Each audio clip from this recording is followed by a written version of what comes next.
Hello friends, welcome back to my channel. Friends, इस video में हम लोग वन वर्ड सब्स्टिट्यूशन देखने वाले हैं और ये सारे क्वेश्चन काफ़ी इंपॉर्टेंट होने वाला है। यहाँ पे आपको बस क्वेश्चन के अकॉर्डिंग ऑप्शन को चूज करना है। तो शुरू करते हैं। यहाँ पे अ person who speaks many language, वह व्यक्ति जो कई भाषाओं को बोलता है क्या कहलाता है। आपको यहाँ पे ऑप्शन दिया गया है लिंग्विस्ट, पॉलीग्लॉट, ऑरेटर या बाइलिंगुअल। लिंग्विस्ट फ्रेंड्स कहा जाता है जो भाषाओं के बारे में जानकारी रखने वाला, जबकि पॉलीग्लॉट कहा जाता है जो कई भाषाओं को बोलता हो, बहुभाषी भी जिसको कह सकते हो। बाइलिंगुअल कहा जाता है जो दो भाषाओं को बोलता हो। तो यहाँ पे पॉलीग्लॉट हम लोग चूज करेंगे। बाकी यहाँ पे जो लिखा गया है वो सारे नहीं होगा। आगे हम लोग देखेंगे। फर्स्ट का ऑप्शन नंबर बी हो जाएगा। क्वेश्चन यहाँ पे कहा गया है कि a place where birds are kept, जहाँ पे सिर्फ वो जगह जहाँ पे चिड़िया को रखा जाता हो, वो जगह सिर्फ जहाँ पे चिड़िया को रखा जाता हो। एक्वेरियम, यह एक्वेरियम का तो मतलब हो गया जहाँ पे मछली को रखा जाता है, तो ये तो चूज नहीं करेंगे हम लोग। जू में तो एनिमल्स को भी रखा जाता है। यहाँ पे जो लिखा गया है एवियरी, जैसा कि आप देख सकते हो एवियरी, तो इसका मतलब होता है पक्षीशाला या चिड़ियाघर, जहाँ पे बर्ड्स को ही रखा जाता है। तो हम लोग ऑप्शन बी को चूज करेंगे। नेक्स्ट यहाँ पे आप देख सकते हैं अ person who loves and supports their country. ये काफ़ी आसान है।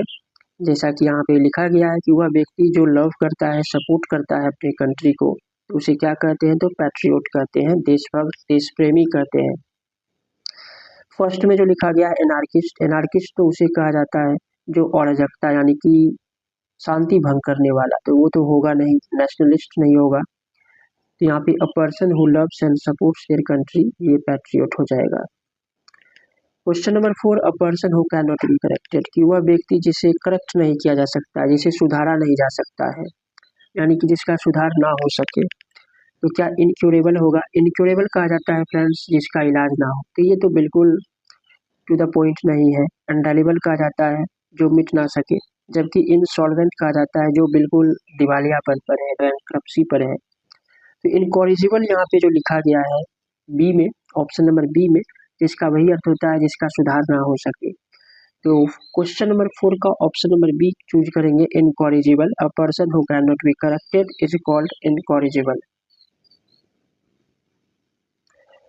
नेक्स्ट क्वेश्चन यहाँ पर, a government ruled by a king और क्वीन, वह तंत्र जो राजा या रानी के द्वारा चलाया जाता हो, क्या वो डेमोक्रेसी, नहीं, डेमोक्रेसी नहीं होगा। इसमें तो लोग भाग लेते हैं, लोग का अपना पार्टिसिपेशन होता है।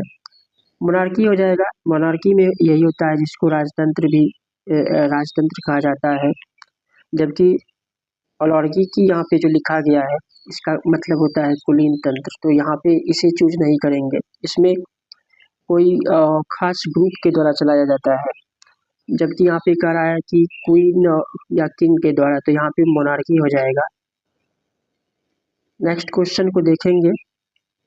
तो यहाँ पे जो लिखा गया, a person who is extremely skilled in something, अभी तक ऑप्शन बी ही हो रहा था आंसर, लेकिन अब यहाँ पे कुछ डिफरेंट आपको देखने को मिलेगा कि वह व्यक्ति जो बिल्कुल एक्सट्रीमली, काफ़ी अत्यंत स्किल्ड है, किसी चीज़ में कुशल है, तो क्या वो नोवाइस होगा। नोवाइस कहा जाता है नौसिखुआ को, जो अभी शुरू ही किया है, जिसे अपने भाषा में हम लोग फ्रेशर कहते हैं, तो ये कट जाएगा, ये नहीं होगा।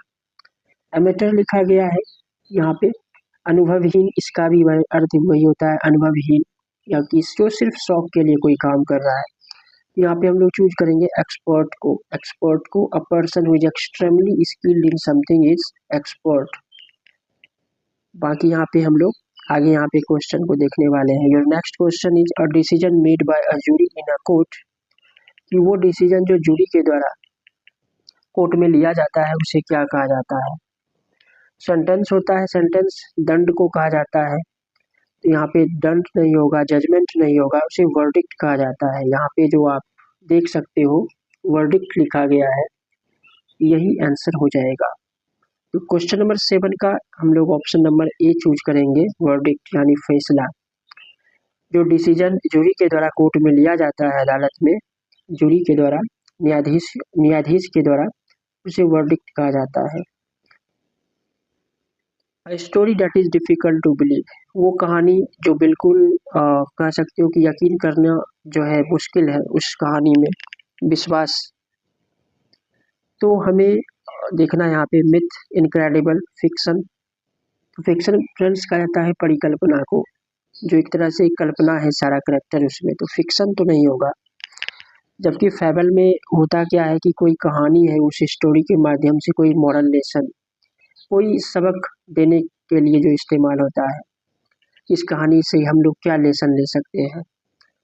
तो फैबल या फिक्शन नहीं होगा। इनक्रेडिबल जो यहाँ पे लिखा गया है, अविश्वसनीय जिसे हम लोग कहते हैं, तो वही यहाँ पे कहा गया है a story that is difficult to believe, वो कहानी जो यकीन करना कठिन है उस कहानी में, तो इसे इनक्रेडिबल अविश्वसनीय कह सकते हैं। तो यहाँ पे क्वेश्चन नंबर 8 का जो है ऑप्शन नंबर बी हम लोग चूज करेंगे। बढ़ते हैं अगले क्वेश्चन की तरफ। One who studies the origin and history of words, कि वह जो वर्ड्स के स्रोत, उस वो वर्ड कहाँ से बना है, उसके हिस्ट्री के बारे में जो स्टडी करता है, जो अध्ययन करता है, वो क्या कहलाता है। फिलोलॉजिस्ट, तो फ्रेंड्स फिलोलॉजिस्ट कहा जाता है भाषा विज्ञानी, जो भाषा विज्ञान के बारे में अध्ययन करता हो, तो फिलोलॉजिस्ट तो कट जाएगा। लेक्सिकोग्राफर फ्रेंड्स कहा जाता है, जो कह सकते हो कि कोशाकार यानी डिक्शनरी को जो कंपाइल करता है, जो डिक्शनरी को मतलब डिक्शनरी को बनाता है, शब्द को जिसको हम लोग कहते हैं, लेक्सिकोग्राफर नहीं होगा। तो फ्रेंड्स यहाँ पे जो लिखा गया है ना ऑप्शन नंबर बी में, एटिमोलॉजिस्ट, तो इसे उसी पर्सन को कहा जाता है जो स्टडी करता है, जो वर्ड्स के बारे में, उसके हिस्ट्री के बारे में अध्ययन करता है, उसे ही कहा जाता है एटिमोलॉजिस्ट। तो 9 का ऑप्शन नंबर यहाँ पे जो है ऑप्शन नंबर बी हो जाएगा। A speech given at a funeral is called, वह भाषण जो फ्यूनरल के समय दिया जाता है। फ्यूनरल जैसे कि किसी का अंतिम संस्कार है, उस टाइम जो भी कुछ स्तुति भाषण कह सकते हो कि उसके प्रशंसा में कुछ बोला जाता है। एपिटाफ, एपिटाफ तो समाधि को कहा जाता है।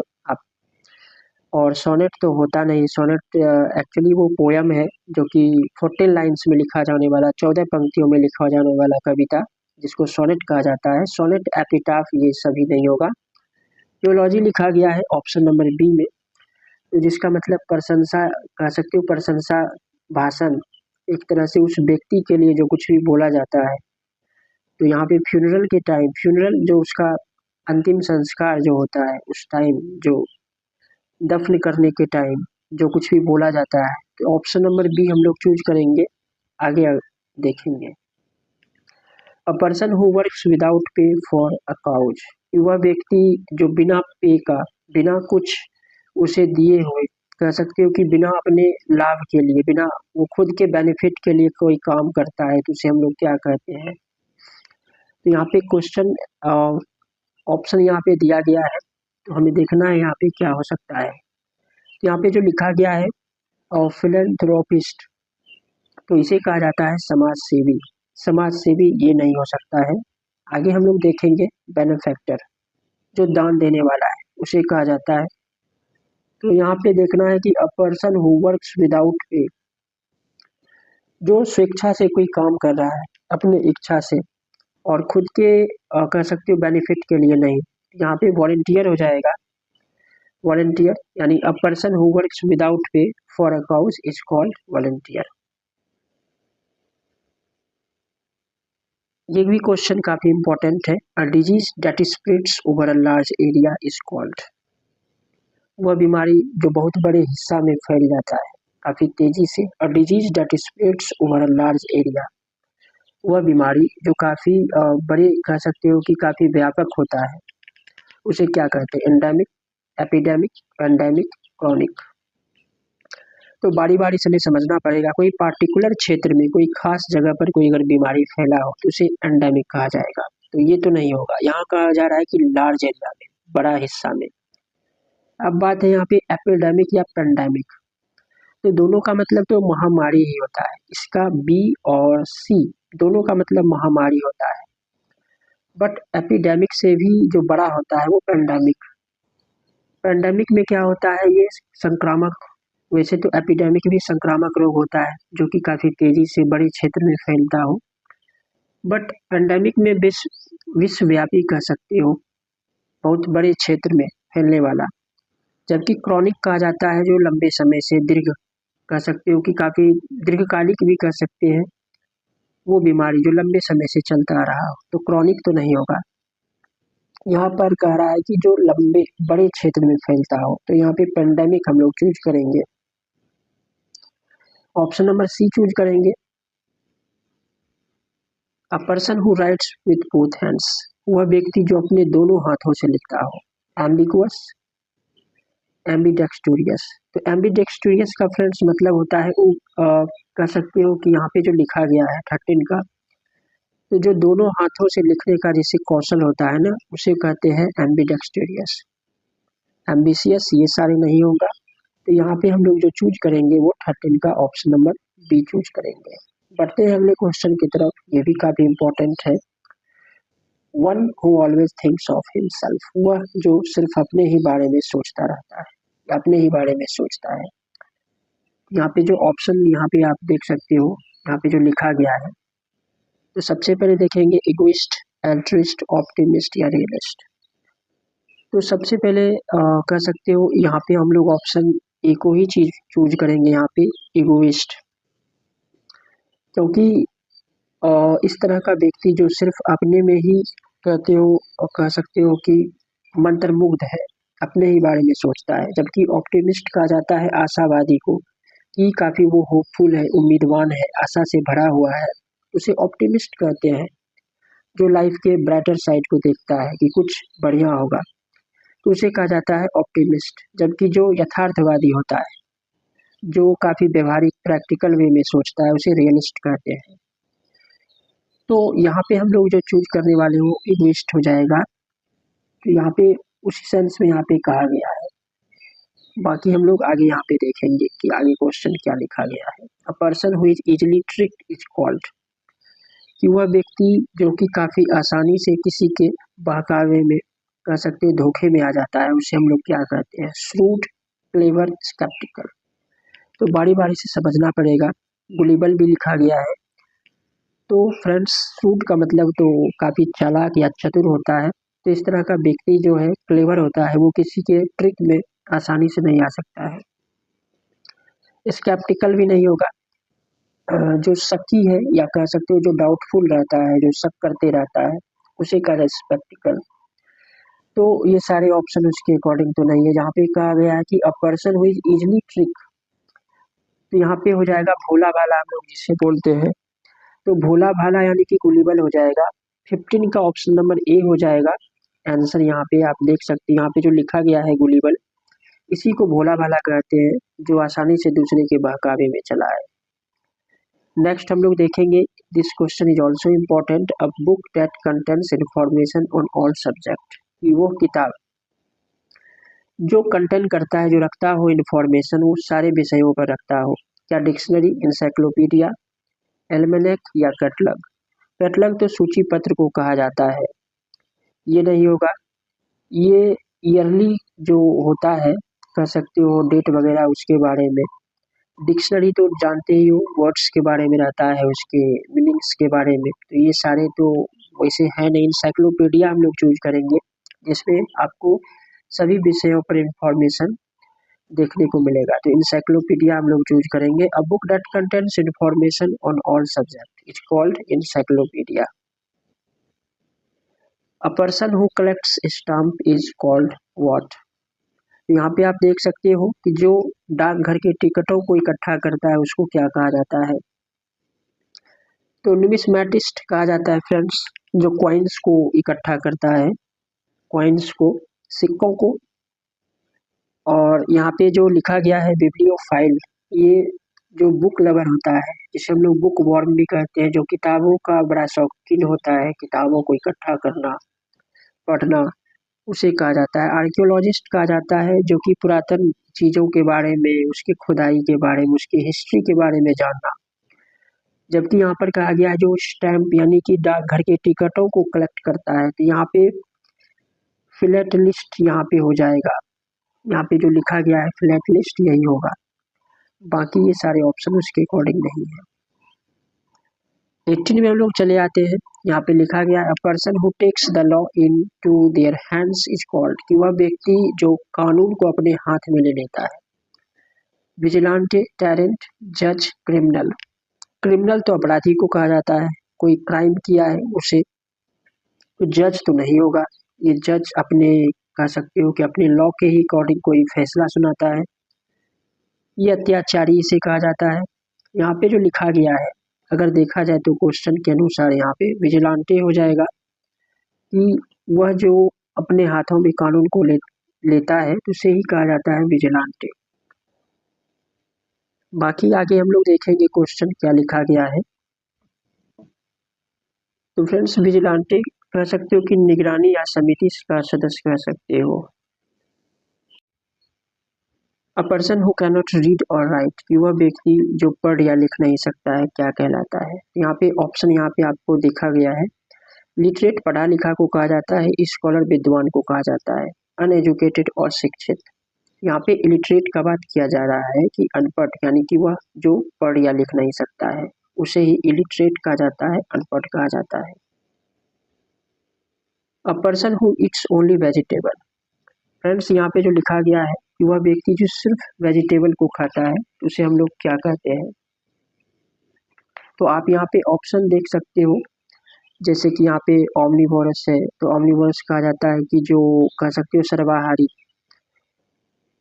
नेक्स्ट यहाँ पे जो फिर लिखा गया है, जबकि कार्निवोर कहा जाता है जो मांसाहारी है। यहाँ पे बात किया जा रहा है कि जो सिर्फ वेजिटेबल को ही खाता है, तो सिर्फ वेजिटेबल को खाने वाला तो ये वीगन कहलाता है। यहाँ पे आप देख सकते हैं ये जो ऑप्शन लिखा गया है ना, दिस ऑप्शन इज इम्पोर्टेंट, यही आंसर भी होने वाला है इसका, डी। कि कह सकते हो कि एक तरह से जो बोलते हैं, ऐसा व्यक्ति जो एकदम या पक्का शाकाहारी हो या जानवरों के द्वारा कोई भी एक तरह से अंडा या इस तरह का कोई चीज़ ऐसा नहीं खाता हो, तो यहाँ पे वीगन हम लोग चूज करेंगे, जो शुद्ध शाकाहारी। तो वही यहाँ पे पूछा भी गया है, a person who eats only vegetable. Next यहाँ पे friends, a person who walks in their sleep, कि वह व्यक्ति जो अपने स्लीप में, नींद में चलना। तो इंसोमैनियक, ये एक तरह का बीमारी या नींद नहीं आने वाला होता है। यहाँ पे कहा गया है हिप्नोटिस्ट, लुनाटिक, पागल को कहा जाता है।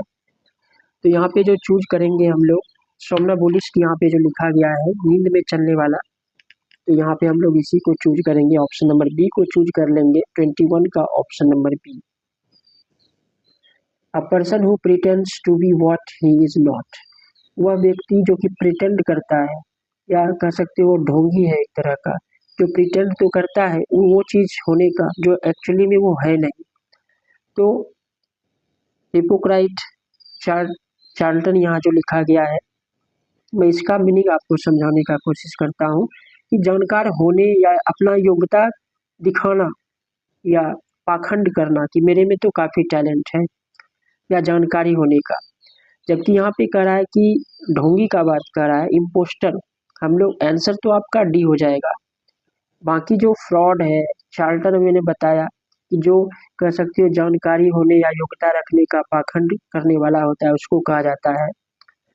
तो यहाँ पे कहा गया है a person who pretends to be what he is not, तो यहाँ पे इम्पोस्टर हो जाएगा। A person who doubts the existence of God, कि वह व्यक्ति जो कि ईश्वर के अस्तित्व में कह सकते हो कि भरोसा नहीं रखता है उस पे एक तरह से। तो यहाँ पे अथिस्ट हम लोग चूज करेंगे, जिसे नास्तिक भी कहा जाता है, ऑप्शन नंबर ए हो जाएगा। बाकी ये सारे स्केप्टिक या रैशनलिस्ट, ये सारे नहीं होने वाला है। A person who looks on the bright side of things, वह व्यक्ति जो हमेशा किसी न किसी चीज के ब्राइटर साइड को देखता है, अच्छे पक्ष को देखता है, इस तरह के व्यक्ति को ऑप्टिमिस्ट भी कहा जाता है, ना कि निराशावादी कहा जाता है।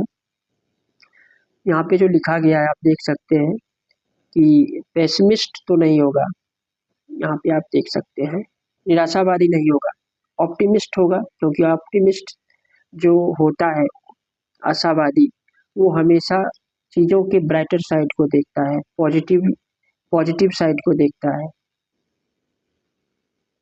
और ये एक आखिरी question, a person who talks too much, reticent कहा जाता है फ्रेंड्स अल्पभाषी को, जो कम बोलता है, या टैसिटर्न, ये दोनों एक जैसा है, जबकि कहा जा रहा है कि जो ज़्यादा बोलता हो। लैक्वेसस यहाँ पे जो लिखा गया है इसे ही कहा जाता है बातूनी। यहाँ पे हम लोग ऑप्शन सी को चूज करेंगे। 25 का ऑप्शन नंबर सी आंसर हो जाएगा। A person who talks too much is called loquacious. ये सारे क्वेश्चन आप लोगों के लिए इम्पोर्टेंट है। आई होप ये वीडियो आप लोगों को समझ में आया होगा। Thanks for watching.